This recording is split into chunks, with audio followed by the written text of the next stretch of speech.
রাজি হচ্ছেন না, ইয়াজিদের হাতে বায়াতে রাজি হচ্ছেন না, হাত চাচ্ছেন, ইমাম পাকের হাত চাচ্ছেন, ইমাম পাক ইয়াজিদের হাতে হাত দিবে, নাউজুবিল্লাহ, আস্তাগফিরুল্লাহ। ওদের এটা দাবি ছিল, ওদের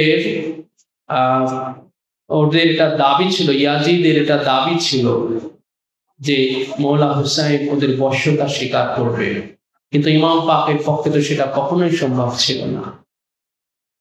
তো এটা যখন তারা চূড়ান্তভাবে বুঝতে পারলো, তখন তারা ইমাম পাককে, তিনি যে জায়গাতে অবস্থান নিয়েছেন ওখানে ওনাকে হত্যা করার প্রস্তুতি নিতে থাকলো তারা, যে ওখানে ওনাকে হত্যা করা হবে।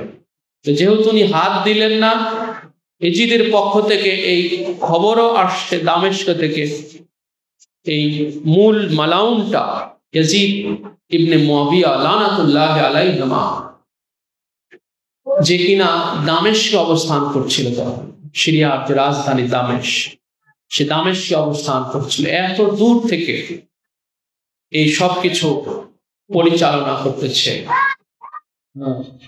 আপনার দামেস্ক, কুফা থেকে দামেস্ক 1350 কিলোমিটার পর, এই 1350 কিলোমিটার দূর থেকে সে সবকিছু পরিচালনা করতেছে। তো ইমাম পাকের হাত যখন ওরা পেল না, তখন ওদের পরবর্তী ওরা টার্গেট করলো ইমাম পাকের সার মোবারক। হাত যখন পেতে ওরা ব্যর্থ হয়ে গেল যে না, ইনি হাত দেওয়ার না, ইনি হাত দিবেন না, তখন ওরা পরবর্তী ওরা টার্গেট করলো যে তাহলে হুসাইনের সার, তাহলে তার মাথা মোবারক, তার সের মোবারক কেটে আনার জন্য। এটাই হলো ওদের পরবর্তী টার্গেট। এটাকেই সম্পন্ন করার জন্য, ইমাম পাকের সার নেওয়ার জন্য তারা প্রস্তুতি নিতে থাকলো। এই 3রা মুহররম থেকে, আজকের এই তারিখ থেকে প্রস্তুতি নিতে হলো। সেটা কি? কুফা থেকে তারা প্রতিনিয়ত সৈন্য পাঠাতে লাগলো।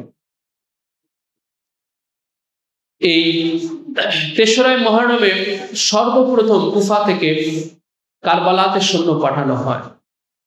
আর এর আগে হুর ইবনে ইয়াজিদ রিয়াহি ওনার নেতৃত্বে